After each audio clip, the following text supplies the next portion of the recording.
గత 2-3 రోజులు ప్రత్యేకంగా ఇవాళ కాళేశ్వరము మళ్ళీ హెడ్లైన్స్కు వస్తున్నట్టున్నది. పొద్దుగాల ఎవరి మీద రైడ్స్ అయినాయని ఇంజనీర్ మీద, మళ్ళీ ఇప్పుడే కేసీఆర్ గారి ఆరోగ్యం ఖరాబ్ అయింది, అందుకే కమిషన్ ముంగట అందరితో కాదు 1-on-1 ఒకటే రూమ్లో వేరే వాళ్ళు ఉండొద్దని విజ్ఞప్తి చేసినట్టు ఇవన్నీ కూడా న్యూస్ వస్తుంది. నేను కూడా అదే సబ్జెక్ట్ మీద మొట్టమొదలు మాట్లాడాలి. కాళేశ్వరం మీద నేను బాగా రీసెర్చ్ చేసినాను, అవగాహన ఉన్నది. దీంట్లో టెక్నికల్గా లోతు పోవచ్చు, స్ట్రక్చరల్ ఇంజనీరింగ్ మీద పోవచ్చు, ఇరిగేషన్ మీద, లేకుంటే సివిల్ ఇంజనీరింగ్ మీద, హైడ్రాలజీ మీద, అన్నిట్లో పోవచ్చు. కానీ సింపుల్గా నేను ఒక సంఖ్య చూపెట్టదలుచుకున్నా. 4 సంఖ్యలు. ఇదేంటంటే 2,2.8 crores అంటే 2,80,00,000 టన్నులు వరి ఉత్పత్తి అయింది తెలంగాణలో. ఎప్పుడు రికార్డ్ ఈ ఏడాది. అంతకంటే ముందు 2,60,00,000, అంతకంటే ముందు 2,50,00,000, అంతకంటే ముందు 2021 అప్పుడు బహుశా కాళేశ్వరం పనిచేస్తుందేమో, అప్పుడు కేవలం 2 కోట్ల టన్నులే ఉత్పత్తి అయింది. అంటే కాళేశ్వరం పనిచేయనప్పుడు ఇప్పుడు 2,80,00,000. ఇంతకంటే ఎక్కువ ఆర్గ్యుమెంట్ లేదు. వాళ్ళు చెప్తుండ్రు తెలంగాణ నంబర్ 1 అయింది వరి ప్రొడక్షన్లా, అది కేసీఆర్ కాళేశ్వరం వల్ల, ఆ మహత్యం వల్ల నంబర్ 1 అయింది. ఆ మహత్వం నంబర్ 1 కాలేదు, ఆర్థికంగా నంబర్ 0 చేసి అప్పుల పాలు చేసిపోయిండు. అందులో కాళేశ్వరంది ముఖ్యమైన పాత్ర. డీటెయిల్గా పోవచ్చు, నేను మళ్ళీ ఇంకోటి చేస్తున్న డీటెయిల్గా. హరీష్ రావు గారు చెప్పినరు కాళేశ్వరం అంటే ఒక మేడిగడ్డ కాదు, దీంట్లో ఎన్నో కాంపోనెంట్లు ఉన్నాయి. బరాజ్లు ఉన్నాయి, 3 బరాజ్లు ఉన్నాయి, ఎన్నో వందలాది కిలోమీటర్ల కెనాళ్ళు ఉన్నాయి, వందలాది కిలోమీటర్ల టన్నెళ్ళు ఉన్నాయి, రిజర్వాయర్లు ఉన్నాయి, లిఫ్ట్ ఇరిగేషన్ పంపులు ఉన్నాయి, బాహుబలి, ఇవన్నీ కలిసి కాళేశ్వరం కేవలం మేడిగడ్డ కాదు. అయితే వారు చెప్పింది అక్షరాల నిజం. కాళేశ్వరం అంటే ఒక ప్రాజెక్ట్ కాదు, ఒక సిస్టమ్ ఉంటే అందులో వివిధ కాంపోనెంట్స్ ఉంటాయి. వారు చెప్పిన కాంపోనెంట్స్ అని హరీష్ రావు గారు చెప్పిన కాంపోనెంట్స్. అయితే దీంట్లో అన్నిట్ల పెద్ద లోపం అంటే వాస్తవంగానే అన్నిట్ల పెద్ద లోపము మేడిగడ్డ స్ట్రక్చరల్ ఇంజనీరింగ్ డ్యామేజ్ కాదు. దానికి ఎన్నో కారణాలు ఉంటాయి. డిజైన్ అని ఉండొచ్చు, లేకుంటే క్వాలిటీ కంట్రోల్ మంచిగా చేయవచ్చు, లేకుంటే హైడ్రాలజీ అది మంచిగా చేయకుండొచ్చు, లేకుంటే జియాలజీ టెస్టింగ్ మంచిగా చేయకూడదు, లేకుంటే ఇంజనీరింగ్ ఎల్ఎన్టీఓలు కన్స్ట్రక్షన్ క్వాలిటీ మంచిగా చేయకూడదు. ఈ కారణాలే ఉంటాయి. సరే, మేడిగడ్డ మంచిగా పనిచేసింది అనుకోండి, ఆ పంపులు మునిగిపోలేదనుకోండి, ఆ కొండపోచమ్మ సాగర్ ప్రతి కాంపోనెంట్ ఈ సిస్టంలో ప్రతి కాంపోనెంట్ మంచిగా అయింది అనుకోండి, ప్రతి కాంపోనెంట్ మంచిగా నడుస్తుంటే ఈరోజు తెలంగాణ నాశనం అయిపోతుండే. ఎందుకంటే సిస్టమ్ డిజైన్ తప్పు. ఉదాహరణంగా ఈ బాటిల్కు ఓ బాటిల్ ఉన్నది, మూతున్నది, ఈ మూత మంచిగా ఉన్నది, బాటిల్ మంచిగా ఉంది, కానీ ఈ మూత తీసుకొని ఇక్కడ పెడితే ఇది పనిచేస్తుందా? ఇట్లా తాగుతే. అయితే ప్రతి కాంపోనెంట్ మంచిగా ఉన్నా కూడా సిస్టమ్ డిజైన్ అసలు ఎనాలిసిస్ చేయలేదు. అది సిస్టమ్ డిజైన్ తప్పు, ప్రతి విధానంగా తప్పు. కాళేశ్వరంది ఏ సైన్స్ ప్రకారంగా తప్పు, ఇది జియో మార్ఫాలజీ ప్రకారంగా తప్పు, హైడ్రాలజీ ప్రకారంగా తప్పు, జియాలజీ ప్రకారంగా తప్పు, పొటోమాలజీ అంటే సైన్స్ ఆఫ్ రివర్ ప్రకారంగా తప్పు, స్ట్రక్చరల్ ఇంజనీరింగ్ ఎన్నో తప్పులున్నాయి, ఎలక్ట్రికల్ ఇంజనీరింగ్ ఎన్నో తప్పులున్నాయి, సివిల్ ఇంజనీరింగ్ ఎన్నో తప్పులున్నాయి, ఇరిగేషన్ ఇంజనీరింగ్ ఎంతో తప్పులున్నాయి, ఎకనామిక్ వయబిలిటీలా పెద్ద తప్పులున్నాయి, బేసిక్ ఫిజిక్స్ స్కూల్ పిల్లలు చదువుకునే ఫిజిక్స్లో కూడా, ఇవన్నీ కూడా నేను వివరంగా చెప్తాను మరో రోజు. బేసిక్ ఫిజిక్స్లో తప్పుంది, అగ్రికల్చర్ సైన్స్ ప్రకారంగా తప్పుంది, ఎన్వైర్న్మెంట్ పొల్యూషన్ సస్టైనబిలిటీ చూసినా కూడా తప్పుంది. లాస్ట్కు వెదర్ సైన్స్ ప్రకారంగా కూడా తప్పుంది. వెదర్ సైన్స్ అంటే ఈ కాలంలో ఈ వర్షాలు పడతాయి, ఈ కాలంలో ఇంత ఈ ఉష్ణోగ్రత ఉంటుంది, చలికాలంలో చల్లగా ఉంటుంది, వానలు ఉంటాయి, ఎండాకాలంలో ఎండగా ఉంటుంది, వానకాలంలో వాన. ఆ సైన్స్ ప్రకారం కూడా తప్పు. లాస్ట్లో ఒక్కటి వివరంగా చెప్తా. ఇది సింపుల్, ఇంత చాలామంది చెప్పలేరు. వెదర్ సైన్స్ ప్రకారం ఎందుకు తప్పంటే, ఇది కాళేశ్వరము లిఫ్ట్ ఇరిగేషన్ 3 బరాజ్లు శ్రీపాద, ఎల్లంపల్లి ఇవన్నీ దాటి గోదావరి రివర్స్ పంప్ చేస్తుండ్రు. నీళ్లు ఇట్లా వారకుండా ఇట్లా వాడతాయి. కానీ ఇది ఇప్పుడు ఎప్పుడు పనిచేస్తాయా? నీళ్ళు ఎప్పుడు పంప్ చేస్తారు? నీళ్ళు ఎప్పుడు ఉంటాయి ఈ బరాజెస్లా? ఎప్పుడు ఉంటాయి డ్యామ్లా? వానకాలంలోనే కదా. అంటే వానకాలంలో నీళ్లు కింది నుంచి మీదికి పంప్ చేస్తారు. అదే వానకాలంలో దేవుడు మీది నుంచి కిందికి నీళ్ళు పనిచేస్తుంది. దేవుడు వర్సెస్ కేసీఆర్ ఎవరు గెలుస్తారయ్యా? అందుకే మీదికి పోతే మళ్ళీ కిందికి, మీదికి పోతే మళ్ళీ కిందికి. చూసి 2 ఏళ్ళు కాళేశ్వరం నడిచినప్పుడే అది వెదర్ సైన్స్ ప్రకారం కూడా. ఎందుకంటే దీనికి సరిపోను రిజర్వాయర్స్ కట్టలేదు, ఉన్న బ్యారేజెస్ డ్యామ్స్గా మార్చిండ్రు. మేడిగడ్డ పడిపోయింది ఎందుకంటే వెదర్ సైన్స్ ప్రకారంగా. ఎందుకంటే మేడిగడ్డ ఎప్పుడు పంప్ చేయవచ్చాయా? మేడిగడ్డలా ఎండాకాలంలో పంప్ చేయరాదు, వానకాలంలో పంప్ చేయాలి. వానకాలంలో నిండా నీళ్లు ఉంటాయి. వానకాలంలో పంప్ చేస్తే 2 ఏళ్ళు చుట్టూ తిరిగి వాపసు వచ్చినాయి. అయితే ఎందుకంటే అప్పుడు బరాజ్ను బరాజ్గానే వాడిండ్రు. కానీ అది పనిచేస్తలేదు. వానకాలం పనిచేస్తే మళ్ళీ దేవుడు కేసీఆర్కు వ్యతిరేకమై ఉల్టా నీళ్లు పంపుతున్నాడు.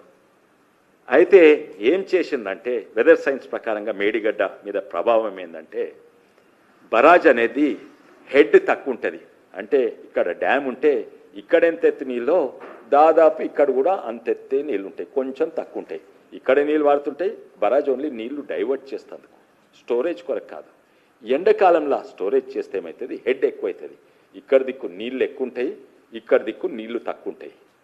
ఫ్లోటింగ్ ఫౌండేషన్ అయినా పైల్ ఫౌండేషన్ అయినా కూడా ఆ హెడ్ డిఫరెన్స్ ఉంటే జియో హైడ్రాలజీ ప్రకారంగా నీళ్లు కింద ఉష్కెల నుంచి వాడుతుంది, నీళ్లతో సహా ఉష్క కూడా వాడుతుంది.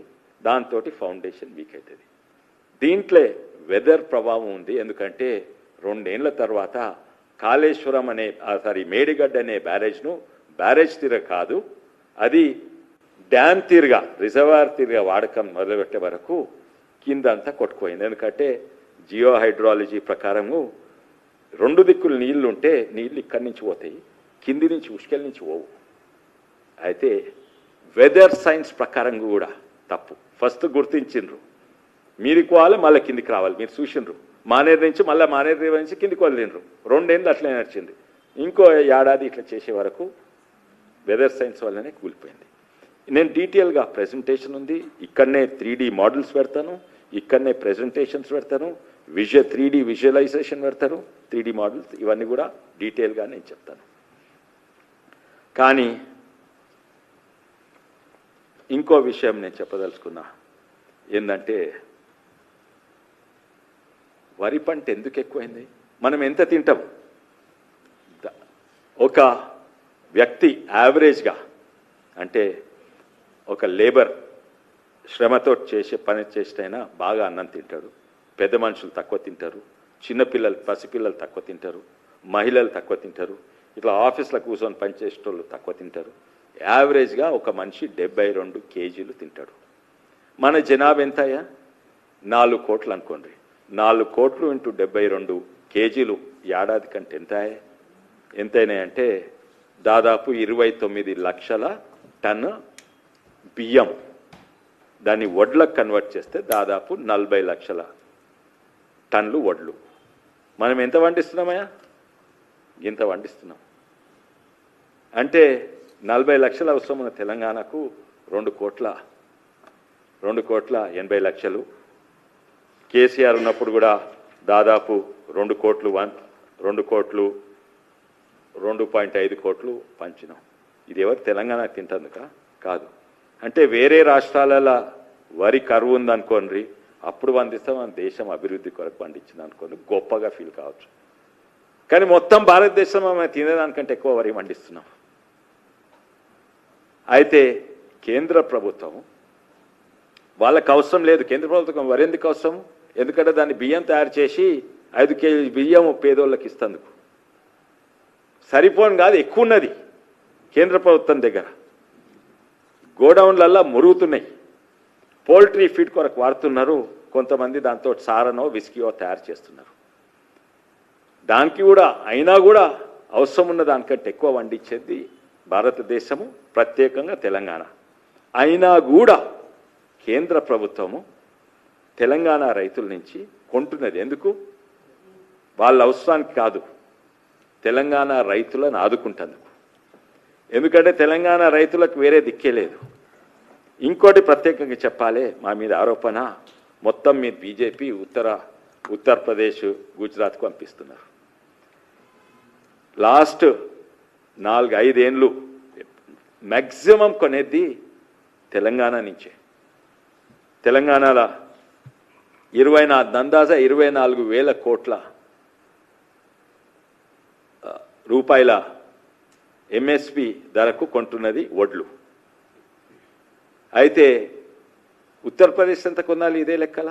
ఉత్తరప్రదేశ్లో మనకంటే 7 ఎక్కువ జనాభా, 10 ఎక్కువ రైతు కుటుంబాలు ఉన్నాయి. అయితే వాళ్ళు 10 ఎక్కువ కొనాలి. ఎంత కొంటున్నారు? ఇవన్నీ నా డేటా కాదు, ప్రభుత్వం డేటానే. ఇవన్నీ ప్రభుత్వం డేటా ఉన్నాయి. మీరు ఎవరైనా కాల్స్తే మా ఆఫీస్కి వచ్చి చూడవచ్చు. అన్నీ ఇదే కాక యూరియాల. అంటే ఉత్తరప్రదేశ్ నుంచి 70, మా దగ్గర 24,000 కోట్ల వరి కొంటుంటే ఉత్తరప్రదేశ్ నుంచి కేవలం 70, ఓన్లీ 3 ఎక్కువ కొంటున్నారు మనకంటే. ఎంత కొనాలి?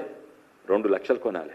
అంటే ఉత్తరప్రదేశ్కు మనకంటే తక్కువ ఇస్తుండ్రు, గుజరాత్కి ఇంకా తక్కువ ఇస్తుండ్రు, అన్నిట్లో ఎక్కువ దేశంలో తెలంగాణకి ఇస్తుండ్రు. ఇదే తెలంగాణలో గవర్నమెంట్ డేటా ప్రకారం నేను అనుకుంటా, నా ప్రకారంగా 40-45 లక్షల కుటుంబాలు ఉన్నాయి, రైతు కుటుంబాలు. ప్రభుత్వం ప్రకారంగా 30.9, ఒక 31 లక్ష ఉన్నారు. అంటే 25,000 కోట్లు డివైడెడ్ 30 లక్షలు అంటే దాదాపు అదే 70,000 రూపాయలు ప్రతి రైతు కుటుంబానికి కేంద్రం నుంచి వస్తున్నాయి. అదే కాదు, అయితే ఎందుకు పండిస్తున్నా అంటే తెలంగాణ రైతులకు వేరే దిక్కే లేదు. వరి పండిస్తేనే కేంద్ర ప్రభుత్వం ఆదుకుంటుందని పండిస్తున్నారు.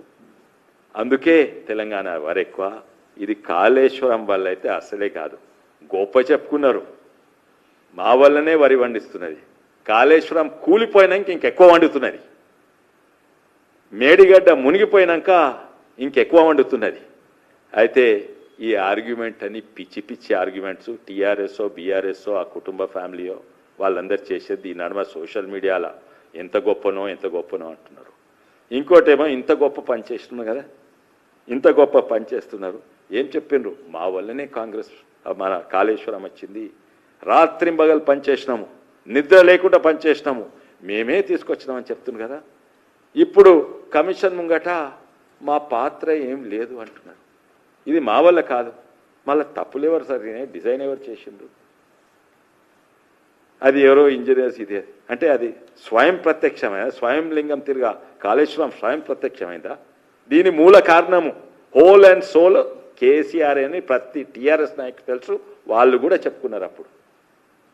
అప్పుడు గవర్నర్ గారు నీ పేరే మార్స్తామని చెప్పిండు గవర్నర్ గారికి. ఏంది? నేనే మీ పేరే మార్చేసిన గవర్నర్ గారు, మీ పేరే కాళేశ్వరం రావు. ఇప్పుడు నేను కూడా అంటాను, ఇప్పటిసరి మీరు కాళేశ్వరం రావు అని పిలుస్తారు. అయితే కాళేశ్వరం రావు మహత్యము ఇదన్నమాట. వరి ఎందుకు వండుతుందంటే రాష్ట్ర ప్రభుత్వం నాశనం అయిపోయింది. ఆదుకోవాలంటే మన ఎంఎస్పి మీదనే బతుకుతున్నది మన ఇది. కానీ కేవలము వరి అనే కాదు, ఇప్పుడు మనం చూస్తే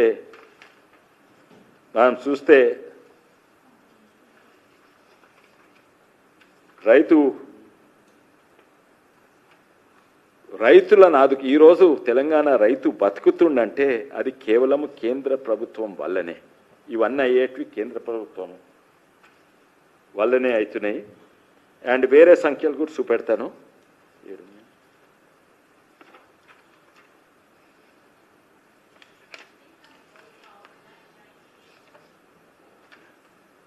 దాదాపు ఇంకా తక్కువ చూపెడుతున్నా, మొత్తము చూపెడితే మీరు పరేషాన్ అయిపోతారు. యాక్చువల్లీ ఈరోజు ప్రతి రైతు కుటుంబానికి దాదాపు 91,000 యావరేజ్ కేంద్ర ప్రభుత్వం ద్వారా వస్తున్నాయి. ఇది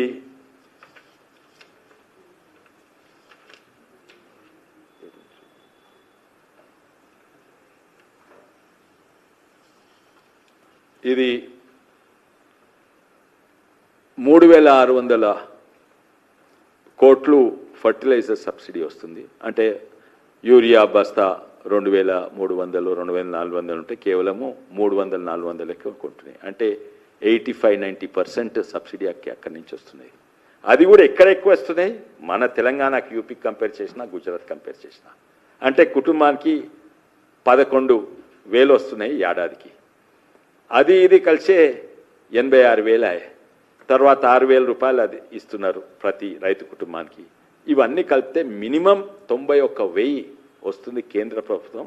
నేను రోడ్లు, ఆ లైట్ బుగ్గలు, ఎల్ఈడి లైట్ బుగ్గలు, ఇవన్నీ కూడా పంచాయత్ రాజ్కు, 4th ఫైనాన్స్ కమిషన్ అవి కాదు, ఇవి డైరెక్ట్ రైతు కుటుంబాలకు వచ్చినాయే. నేను మాట్లాడితే ప్రతి రైతు కుటుంబానికి 91,000 వచ్చింది. వీళ్ళు ఒకసారి ఒకటే ఏడాది సగం మంది రైతులకు 1,00,000 రూపాయలు రుణమాఫీ చేసుకొని గొప్ప అనుకుంటున్నాను. కానీ ప్రతి ఏడాది 91,000 కాదు 1,00,000 కూడా వస్తున్నది. ఇంకా అన్ని లెక్కలు చూపెట్టలేదు. అదే కాక వీళ్ళందరూ అంటున్నారు, ముఖ్యమంత్రి గారు నెత్తిలో ఒక గుడ్డు పెట్టుకొని తిరిగినరు, కేంద్ర ప్రభుత్వం మాకు 0 ఇచ్చిందని. తర్వాత ఈ టీఆర్ఎస్ వాళ్ళు 8 = 0 అంట. అంటే నేను 0 అంట, రఘునందన్ రావు 0 అంట, డికేఆర్ నా 0, మన ఈటల రాజేందర్ గారు 0, నాగేష్ గొడ్డన్ 0, అందరు కూడా 0 అంట. మేము 0లం కాబయ్యా. తెలంగాణ ఇప్పుడు ఆదుకుంటుందనే కేంద్ర ప్రభుత్వం వల్ల. మీరు ఎంతోమంది కాంగ్రెస్ నాయకులు మా దగ్గరికి, వేరే ఎంపీల దగ్గరికి వస్తే మేమే నితిన్ గడ్కరీ దగ్గర తీసుకుపోయినాం. రోడ్లు ఒక్కటి మంచిగా వస్తలేవు. అందుకే మా దగ్గర రోడ్లు లేవంటే రోడ్లకు నేషనల్ హైవేస్ ఇచ్చి పెట్టండి, సెంట్రల్ రోడ్ ఫండ్స్ వస్తున్నాయి, గ్రామ్ సడక్ యోజన వస్తుంది. ఆఖరికి ఊర్లల్లో ఎంఎన్ఆర్ఈజీ అది మెటీరియల్ కాంపోనెంట్ తోటి రోడ్లు అవుతున్నాయి. ఈరోజు రోడ్లు ఇంతో అంతో ఉన్నా కూడా అది కేంద్ర ప్రభుత్వం వల్లనే. కానీ అదే కాదు, ఇవి నా దగ్గర ఉన్నాయి కొన్ని, మీకు షేర్ చేస్తా డేటా. ఇవేంటివంటే లోక్సభలో ప్రశ్న అడగవచ్చు. ప్రశ్న అడిగితే యాక్యురేట్ గవర్నమెంట్ డేటా ఇవ్వాలి. నేను ప్రశ్న అడిగితే జవాబు ఉంటే నాది. కానీ నేను అక్కడ 100% అటెండెన్స్ ఉంటుంది, దానికంటే ఎక్కువ 100% అటెన్షన్ ఉంటుంది. వేరే వాళ్ళు జవాబు అడిగినా కూడా వాళ్ళ సమాధానం నా దగ్గర కలెక్షన్ ఉంటుంది. ఇదైతే మీకు తెలిసిందే చెప్తాను. ఒక ఆయన కొత్త ఎవరు అడిగినరు, నాభా చరణ్ సింగ్ మాజీ అండ్ ధరంబీర్ సింగ్ అడిగినరు ఏంటంటే జవహర్ నవోదయాల్స్ ఎక్కడెక్కడ వస్తున్నాయి. అయితే ఈసారి పోయిన ఏడాది 27 వస్తున్నాయి, అందులో 9 తెలంగాణకు. అంటే అన్నిట్లో హయ్యెస్ట్ తెలంగాణకు వచ్చినాయి. ఇది మీకు తెలిసిందే. కానీ ఎన్నో కూడా చెప్తా. టూరిజం స్వదేశ్ దర్శన్ స్కీమ్ ఇది ప్రశ్న అడిగింది శ్రీకాంత్, మన ముఖ్యమంత్రి మాజీ ముఖ్యమంత్రి కొడుకు శ్రీకాంత్ ఏక్నాథ్ షిండే, ఇంకా రాజేష్ వర్మ అడిగినారు. వాళ్ళు అడిగిన ప్రశ్నకు జవాబు, Swades Darshan scheme tourism development scheme కింద అప్పటి 2014 నుంచి ఇప్పటి వరకు ఎంత వచ్చినాయి? తక్కువ అమౌంటే, కానీ అన్నిట్లో ఎక్కువ వచ్చినాయి తెలంగాణకు. ఏడుంది తెలంగాణకు 500 కోట్లు వస్తే పెద్ద మనకంటే 7-10 ఇంతల పెద్దన యూపీకి 600 కోట్లే వచ్చినాయి. మధ్యప్రదేశ్కు మనకంటే తక్కువ వచ్చినాయి, ఆంధ్రప్రదేశ్కు మనకంటే తక్కువ వచ్చినాయి, మహారాష్ట్ర మనకంటే స్టేట్కు 187 కోట్లు వచ్చింది, మనకు 500 కోట్లు వచ్చినాయి. ఇందులో కూడా అన్నిట్లో ఎక్కువ తెలంగాణకు వచ్చినాయి. ప్రధాన మంత్రి పిఎం శ్రీ స్కీమ్ అంటే స్కూల్స్ ఫర్ రైజింగ్ ఇండియా. ఈ ప్రశ్న ఎవరు అడిగినరు? ఎంతోమంది కలిసి సంజయ్ బీనా పటేల్, అమోల్ రామ్ సింగ్, రాధాకృష్ణన్ వీళ్ళు ఎంతోమంది కలిసి అడిగితే దానికి అయితే దీంట్లో ప్రధాన మంత్రి శ్రీ స్కీమ్ కింద తెలంగాణకు 447 కోట్లు వచ్చింది. అదే యూపీకి దీని ప్రకారంగా 10 ఎంత ఎక్కువ రావాలి, కానీ వాళ్ళకు 1700 వచ్చింది. మధ్యప్రదేశ్కు మనకంటే మధ్యప్రదేశ్కు 600 కోట్లే వచ్చింది, మాకంటే డబుల్ రావాలి, అది మనకంటే పెద్ద డబుల్. అట్లనే మహారాష్ట్రకు 800 కోట్లు వచ్చింది, ఇంట్లో కూడా మనకే వచ్చింది.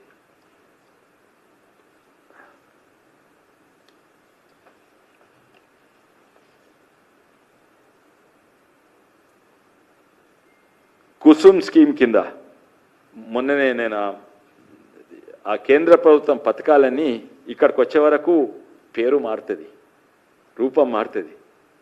ప్రధాన్ మంత్రి కుసుమ్ స్కీమ్ మొన్ననే మన తెలంగాణ ప్రభుత్వం అనౌన్స్ చేసింది. అది ఏదో పేరు పెట్టింది, ఇందిరమ్మ పేరో పోయిపోయి ఆ గడ పైన రాహుల్ గాంధీ పేరు పెట్టినా పెట్టిండొచ్చు. అయితే అక్కడ అంటే ఇదేంటంటే సోలార్ పంపులు ఉంటాయి కదా రైతుల కొరకు, మనకు శాంక్షన్డ్ అన్నిట్లో ఎక్కువ మనకు ఇది ఆంధ్రప్రదేశ్కు 0 బైదవే, మహారాష్ట్రకు 0, గుజరాత్కు 0, ఉత్తరప్రదేశ్కు మనకంటే ఎక్కువ. మనకు ఉత్తరప్రదేశ్ కంటే ఎక్కువ 28,000 కోట్లు 28,000 యూనిట్లు మనకు అంటే సోలార్ పంప్ శాంక్షన్ అయింది. ఇంతకుముందు 4,000 చేస్తే ఒక్కటి కూడా వాడుకోలేదు, ఎందుకంటే ఆడ 80% 70% వాళ్ళ షేర్ ఉంటే మన వాటా ఆ 20-30% మనకి ఇయ్యక చేతగాక మనం చేయలేదు. కానీ ఇప్పుడు చేతనవుతుంది, ఎట్లా అది ఇప్పుడు ఈ ఏడాది అమలు అవుతున్నది. ఏమన్నా మనకు తక్కువ వచ్చినాయంటే ఇది రాష్ట్ర ప్రభుత్వం శాంక్షన్ అయితే అయింది, అడుగు తెచ్చేటోళ్ళు అడగలేదు, వద్దన్నారు. మన డ్రింకింగ్ వాటర్ స్కీమ్ మిషన్ భగీరథకు మనకు వద్దన్నాం, వేరే రాష్ట్రాలకు వస్తున్నాయి, కానీ దేనికన్నా అయితే ఇటువంటి ఏవి చూసినా కూడా వర్కింగ్ ఉమెన్స్ హాస్టల్ మనకు యూపీ కంటే ఎక్కువ వచ్చినాయి ఫండ్స్. అట్లా ప్రతి దాంట్లో మనకు ఎక్కువ వచ్చినాయి. మా వల్లనే ఇప్పుడు ఇంతో అంతో తెలంగాణ నడుస్తుందంటే అది కేంద్ర ప్రభుత్వం వల్లనే. మీ అందరికీ ధన్యవాదాలు, టైం ఇచ్చినందుకు. ఏమైనా ప్రశ్నలు ఉంటే అడగవచ్చు. నేను అనుకుంటలేదు, వాళ్ళే మార్చుకుంటున్నారు, అందరికీ కూడా తెలుసు. అన్నారు కదా, నేనే రాత్రి పగలు పనిచేసి నిద్ర లేకుండా పనిచేసిండు. ఇప్పుడు ఆయన పాత్ర ఏం లేదంట, మొత్తం అయిన క్రెడిటే. కాళేశ్వరంలో మంచి అయినా క్రెడిటే, చెడైన క్రెడిటే, కానీ మంచి ఏం కాలేదు. Technically it's the world's biggest engineering blunder. ఎన్నో ఎదిగిన దేశాలు కూడా అయింది. ఉదాహరణంగా ఫ్రాన్స్లో అదేంది కొత్త ట్రైన్లు చేసిండ్రు, ఆ లోకోమోటివ్ ట్రైన్ అది అంత మంచిగా ఉంది, పర్ఫెక్ట్ ఉంది, అది మంచిగా ఉంది. కానీ ఆ స్టేషన్లు కన్స్ట్రక్ట్ చేసిన ఆయన ఆ ప్లాట్ఫామ్లు ఆ దగ్గర ఉన్న ట్రైన్లలో పడతలేదు, ప్లాట్ఫామ్ ఎత్తు ట్రైన్ ఎంత ఎత్తు, దర్వాజా ఓపెన్ అయితే లేదు. ట్రైన్ ప్లాట్ఫామ్ డిజైన్ కరెక్టే అండ్ ఇది కరెక్టే, మంచిగా ఉన్నాయి, రెండుకి మ్యాచ్ అవుతలేవు. అయితే అది అంటే బిలియన్ ఎన్నో $3-4 బిలియన్ అంటే 16,000 కోట్లు. ఇది 16,000 కోట్లు కాదు, లక్షలాది కోట్లు. ఇంకోటి కరప్షన్ అంతటి ఉంటుంది, ఎన్నో జాగాలు ఉంటుండొచ్చు. కానీ ఉదాహరణంగా ఈ 60 కోట్ల ఉన్న బ్రిడ్జ్ నేను 100 కోట్ల కొరకు చేసి 40 కోట్లు లంచాలు నేను అందరు పంచుకున్నాము. 40 కోట్లు లంచాలు దేశానికి నష్టం, కానీ 60 కోట్లన్నా లాభమైంది కదా. దీంట్లో ఏంటంటే 1,00,000 కోట్లలో ఎన్ని కోట్లు లంచాలో, ఎన్ని కోట్లు కిక్ బ్యాక్లో, ఎన్ని కోట్ల కమిషన్లో. వాళ్ళు మాట తప్పి పాపం నాయన నరసింహారెడ్డి గారు అన్నారు కాళేశ్వర కమిషన్లు అని అన్నారు. అయితే మాట తప్పు అన్నారు. అయితే ఇందులో ఏంటంటే ఈ 1,00,000 కోట్లల్లో 20 కోట్లు, 20,000 కోట్లు, 50,000 కోట్లు లంచం ఉంటే తక్కిందన్న లాభం కాలే, తక్కింది వేస్ట్, నాశనం. లంచాలు తీసుకున్న ప్రాజెక్టులు కూడా కొంచెం భాగం ఏదైతే ఆ లంచం భాగం అయింది, కానీ తక్కిన భాగం అట్లీస్ట్ ఆ రోడో బ్రిడ్జో ఆ ప్రాజెక్టో అవుతుంది. ఇది మొత్తము తుంగల తొక్కినట్టయింది.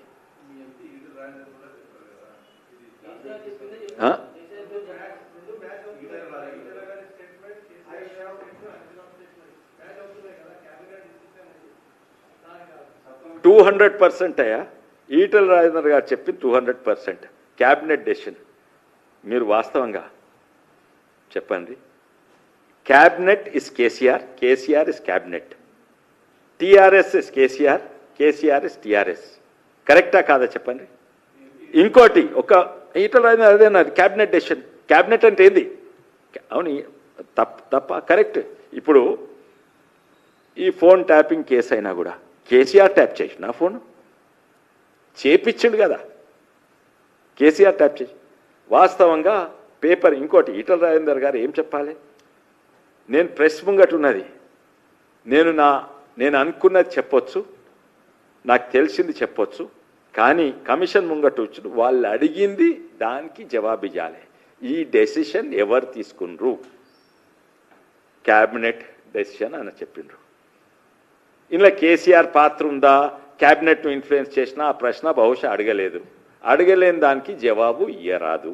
ఇంట్లో ఇష్టం ఉన్నట్టు ఇక్కడ నేను ప్రెస్ తోటి మాట్లాడుతున్నా, పబ్లిక్ తోటి మాట్లాడుతున్నా, నా మనసులో ఏమనిపించింది నేను అనుకున్నది జవాబు ఇవ్వచ్చు. కానీ కమిషన్ ముంగట ఇచ్చిన ప్రశ్నకే జవాబు ఇవ్వాలి. ఇచ్చిన ప్రశ్న ఏంది? జవాబు ఇచ్చిండు. వాళ్ళు ఒకవేళ అడిగితే క్యాబినెట్ని ఎవరైనా ఇన్ఫ్లుయెన్స్ చేసినా బహుశా అడగలేదు. కానీ మీకు తెలుసు, నాకు తెలుసు, టీఆర్ఎస్లో ప్రతి ఎమ్మెల్యేకి తెలుసు ఏంటంటే cabinet is KCR, KCR is cabinet. చాలా తెలుసు అండి. దాంట్లో నుంచి పోయే ప్రథమ కారణం ఇదే. మా సుంటలను ముంగట్ చేసి నాకు టీఆర్ఎస్లో దొరికినంత వ్యక్తిగత మర్యాద ఏ పార్టీలో దొరకలేదు. కానీ నేను వ్యక్తిగత మర్యాద కొరకు ఏ పార్టీలు జాయిన్ కాలేదు. అప్పుడు తెలంగాణ కొరకు, దేశానికి కొరకే జాయిన్ అయినా. అయితే నాకు బాగా గౌరవం దొరికింది అక్కడ. కానీ ఎందుకు ఇడిచి పెట్టినా ఒకడే ఒక ఎంపీ, నేను అనుకో దక్షిణ భారతదేశంలో అందరూ దుంకితే మీదికి దుంకుతారు.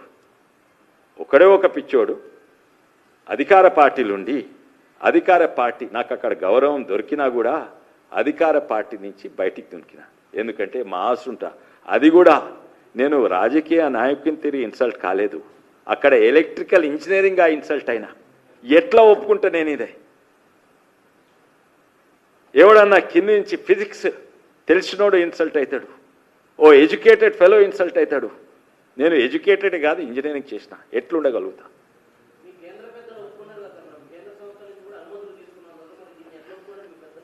నేను ముందే చెప్పినాయా, కేంద్రం ఏమేం పర్మిషన్ ఇచ్చింది కొంచెం వివరంగా చదివింది. సిడబ్ల్యూసి పర్మిషన్ ఏమిచ్చింది? మేడిగడ్డ స్ట్రక్చరల్ ఇంజనీరింగ్ ఇచ్చిందా? ఇవ్వలేదు, అంతే కదా. ఎన్వైరన్మెంట్ ఇచ్చింది. ఎన్వైరన్మెంట్ను దీంతో వేలాది టన్నుల బొగ్గు కాలుతుంది, ఆ బొగ్గుతోటి కరెంట్ ఉత్పత్తి అవుతుంది, ఆ కరెంట్ తోటి కాళేశ్వరం నడుస్తుందని పెట్టినరా? పెట్టలేదు. దీంతో ప్రకృతి మంచిగా అవుతుంది, చెట్లు పెరుగుతాయి అని చెప్తే వాళ్ళు దాని ప్రకారంగా నిజంగానే ప్రకృతి మంచిగా అవుతుంది. దీంతో లక్షలాది మంది ఎకరాలు పారుతుంది, దీంతో కేవలం ఇంత ఖర్చుతోటి ఇంత పంటలు పండుతాయి అని చెప్పిండ్రు. దాని ప్రకారంగా అయితే చేయమని. పైసలు ఎవరి? ఇంకోటి ప్రతి పర్మిషన్ ఇచ్చింది స్పెసిఫిక్ దాని కొరకు. నేను మొన్ననే ఉదాహరణ ఇచ్చినా, ఏ ప్రభుత్వం కూడా నేను ఊరేసుకుంటా అంటే పర్మిషన్ ఇవ్వదు. కానీ ఒకవేళ తాడుకుంటేందుకు పర్మిషన్ కావాలంటే కేంద్ర ప్రభుత్వం దగ్గర తాడేకుంటున్నా కొనాన్ని పర్మిషన్ ఇస్తుంది. ఇంకో దగ్గర ఇంకో డిపార్ట్మెంట్ మూడేస్తందుకు పర్మిషన్ కావాలంటే మూడేస్తందుకు పర్మిషన్ ఇస్తుంది. ఇంకో ప్రభుత్వం ఇంకో డిపార్ట్మెంట్ నాకు మెడ మీద వేసుకుంటే మంచిగా రంగుల అవి ఉంటాయి, దానికి కూడా పర్మిషన్ ఇస్తారు.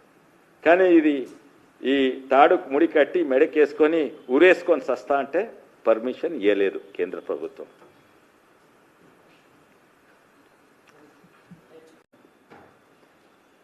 గత 2-3 రోజులు ప్రత్యేకంగా ఇవాళ కాళేశ్వరము మళ్ళీ హెడ్లైన్స్